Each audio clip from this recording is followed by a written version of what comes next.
Olá a todos! Hoje o nosso tema é inglês instrumental versus inglês convencional. E eu sempre começo as nossas lives em ponto. Agora eu estou olhando aqui no relógio, são 20h30, horário de Brasília. Tá? E hoje eu vou explicar uma dúvida que eu sempre vejo no Google, eu sempre vejo as pessoas perguntando qual o inglês que eu vou estudar. Que inglês é esse instrumental? Porque a gente sempre fala do inglês convencional e muitas vezes a gente não sabe a diferença entre os dois. Então eu vou explicar o que é um, o que é o outro, qual é o público de um, qual é o público de outro. Para você que vai fazer o teste Champad ou vai fazer alguma prova de proficiência, qual que é o melhor e qual que é a vantagem, né? Então é o seguinte, se você está me assistindo aqui pelo YouTube, aproveita, se inscreva aqui no canal, aqui embaixo, clica lá no sininho para você receber as notificações dos próximos vídeos e para você saber o tema da próxima semana, acompanhe a gente aqui no Instagram, que é @inglesparaprova.juliana, ok? E meu nome é Juliana Guimarães, eu trabalho preparando alunos para fazer o teste Champad e provas de proficiência desde 2005. Então vamos lá, tudo começa com o edital. Eu quero fazer uma prova de mestrado e aí eu vou ler o edital. Quando eu leio o edital, eu descubro, por exemplo, no caso do teste Champad, você fala assim, nossa, tem uma prova de inglês, e agora? Se você é iniciante ou muito básico, dá aquela coisa, eu falei, nossa, meu Deus do céu, devia ter estudado inglês, devia ter ido para um cursinho de inglês, agora tem uma prova de inglês, o que eu vou fazer?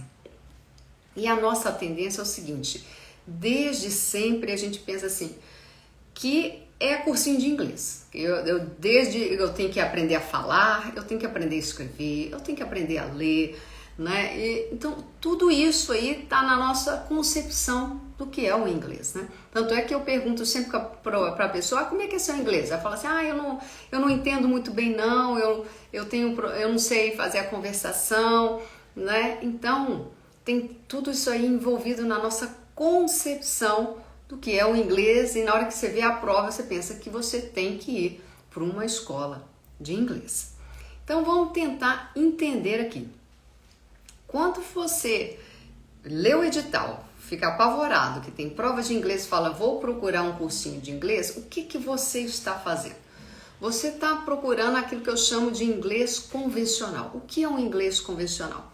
É aquele que vai trabalhar as 4 habilidades, isso que eu falei. Então você vai aprender a falar, você vai desenvolver o ouvido, né, a audição, o listening, você vai escrever e você vai ler.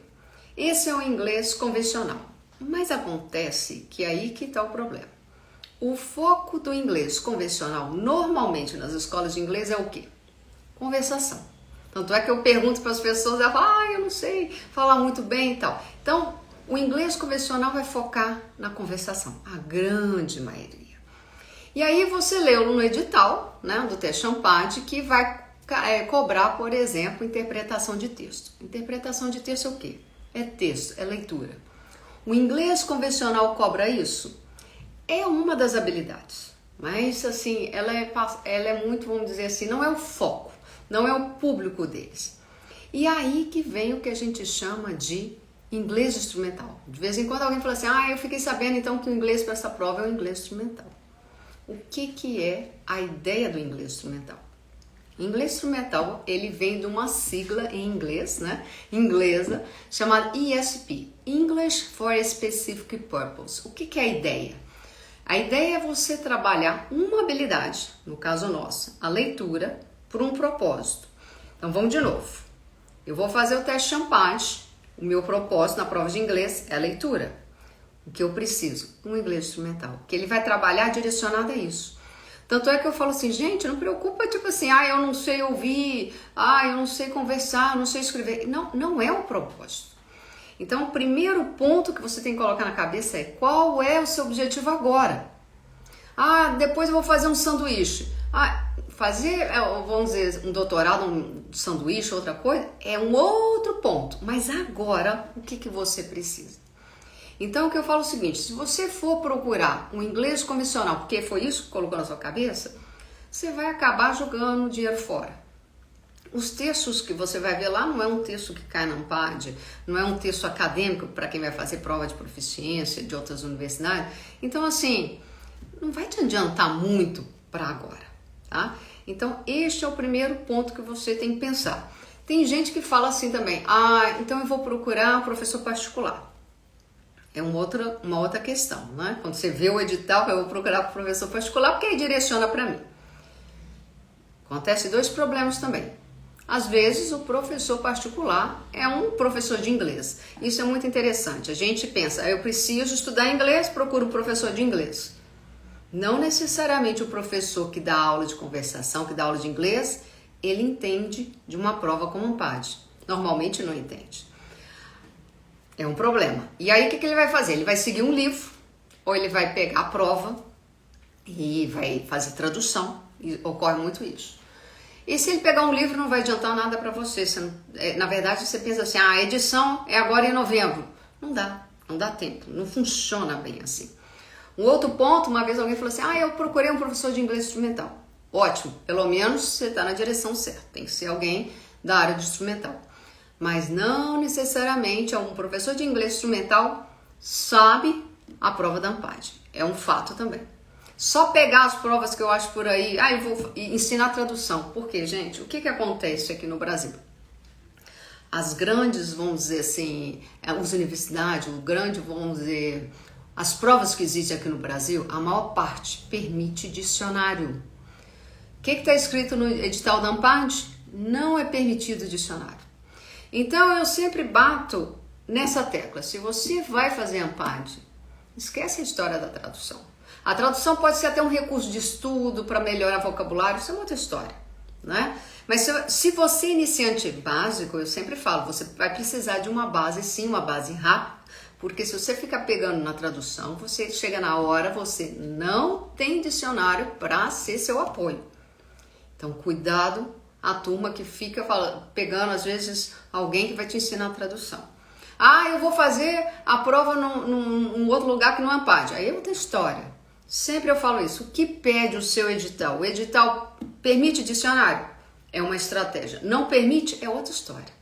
Tá? Então, isso tem que ficar muito bem claro para você o que é um, o que é o outro. Então, nós já chegamos aqui à conclusão que para a Ampad ou para qualquer outra prova de proficiência, você vai precisar do inglês instrumental. Ponto número 1. Tá? Vai estudar o quê? A leitura. Esquece o resto. Esquece fala, esquece ouvir, esquece. Foca na leitura. É isso que você precisa. Aqui no nosso curso, claro, né? A gente sempre comenta que nós temos um curso específico para Ampad, ok? Porque dentro do inglês instrumental você vai ver muitos, vamos dizer assim, livros de inglês instrumental. Inglês instrumental voltado para Ampad não existe, né? Mas existe o curso, porque é o que eu falo, né? Eu fiz um mestrado sobre Ampad, então o nosso curso é extremamente focado em Ampad. Então vamos entender, se quiser saber um pouquinho mais, vai no link lá na bio, que você conhece um pouquinho da nossa página. Então vamos entender o que faz então o inglês instrumental, quais são as vantagens. Primeiro, se você é iniciante ou básico, você está ali correndo contra o tempo. Não é assim? Você quer alguma coisa que seja rápida. O inglês na escola de cursinho convencional, na escola de inglês, vai demorar quanto tempo você tem uma base para você conseguir ler? Quase uns 2 anos. Por quê? Porque lá vai trabalhar fala, etc e tal, e não é o seu ponto. Normalmente no curso de inglês instrumental isso é rápido. Isso é rápido. Se você precisa de uma base, em uns 3 meses você resolve isso. Ou se você quiser fazer sozinho, aqui no curso a gente tem essa possibilidade. Se a pessoa quiser fazer sozinha, ela acelera o processo dela. Se ela quiser fazer numa turma, é rápido. Mas dá pra gente ler, Juliana? Dá. É uma base, gente, não é o universo do inglês. É uma base. E essa é a pergunta de muita gente. Por que eles falam aí que eu não preciso ter uma base de inglês para fazer um curso de inglês instrumental? Porque se você pegar qualquer livro de inglês instrumental que existe no mercado, ou qualquer escola de inglês, ou qualquer curso de inglês instrumental, eles vão sempre te dar um suporte gramatical. Mas eu sempre questionei isso quando eu comecei a dar aula de inglês instrumental em 2005, né? Eu comecei a dar aula num curso preparatório para a Ampad, era um curso presencial na época. E eu questionava isso, né? Eles colocavam essa parte gramatical muito no final. E era tudo muito solto, né? E é claro, para quem tem o inglês intermediário avançado, essa parte era, vamos dizer assim, irrelevante. Mas para quem realmente precisava, essa parte era muito assim, en passant. Passava o negócio, você nem via, não dava uma base, né? Por isso que eu acho que é interessante a gente ter essa base. Eu criei dentro do meu próprio curso um módulo só para você que precisa disso. Por isso que eles falam, você não precisa ter uma base. Você precisa dessa base antes? Faça. Isso é o que eu falo com os meus alunos. Precisa da base? Faça um módulo específico para iniciante, para você ter a base para ir para frente. Lembre-se, você não tem dicionário no teste ANPAD, tá? Isso é importante. Então, a vantagem do inglês instrumental é que ele é mais rápido e o convencional, o aprendizado é muito mais longo. Uma coisa bacana também que eu gosto de falar do inglês instrumental é que tudo que você aprende no inglês instrumental, você vai aplicar no seu mestrado. Na hora que você estiver lendo artigo, seja o artigo acadêmico, que é a maioria de nós, né? Eu também fiz mestrado, lia pra caramba. Então, seja artigo acadêmico, seja um artigo tirado de uma revista da sua área, o vocabulário que você aprende, as estratégias para ler mais rápido, você aplica lá. Então, eu acho isso super legal, de você poder aproveitar no primeiro momento para sua prova, né? É o que você vai precisar. E depois você aproveita os seus próprios textos, né? Porque sempre tem aí, para quem já está fazendo, inclusive, mestrado, principalmente a área de administração, pessoal da saúde, direito, sempre tem provas com muito, né, artigos em inglês. Da administração tem demais, viu, gente? E aí vai exigir esse conhecimento de uma leitura mais rápida, ok? Deixa eu ver se eu abordei tudo que eu gostaria de falar. Então, para quem que serve... Olha, o inglês instrumental serve para todo mundo, né? Eu sempre coloco o público para todo mundo, mas o foco principal é isso. É qual é o seu propósito hoje, tá? Sempre pensa isso, hoje. Amanhã mudou. Mas agora eu quero aprender a falar, eu quero aprender a escrever, é uma outra história. Então, você vai procurar um profissional específico para isso, ou um curso, se você quiser desenvolver as outras habilidades. Ok? Então, sempre pensa o seu objetivo hoje, qual é o seu propósito hoje, o que diz o seu edital. E o seu edital vai guiar, né? Então, vai fazer uma prova de inglês para entrar no mestrado, ou já entrou e precisa mostrar a prova de proficiência ou a prova de suficiência, tem que ser o inglês instrumental. Ok? Se alguém tiver alguma pergunta, deixa eu ver se eu coloquei alguns itens, né, pra gente falar aqui. A gente sempre anota, né? Então, deixa eu ver se tem mais alguma coisa que...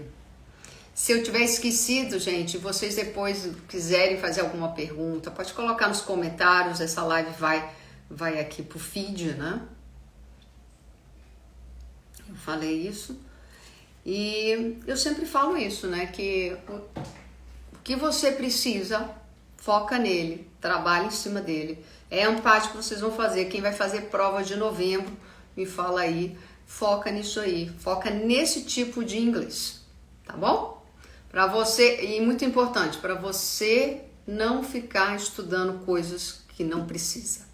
Seja uma parte gramatical que não precisa, porque tem muita coisa que nesse momento não é necessário para ler artigo, você aprende depois.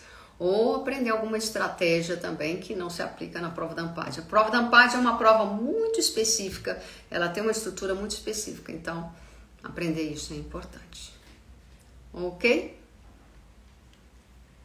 Se alguém tiver alguma pergunta, eu acho que era isso que eu queria colocar aqui para vocês, das diferenças, vocês colocam aqui para mim. Para o pessoal que está assistindo pelo YouTube, se vocês gostaram, coloque sempre um like. Aqui coloca um coraçãozinho para mim também, se vocês gostaram. Envie sempre sugestões de temas.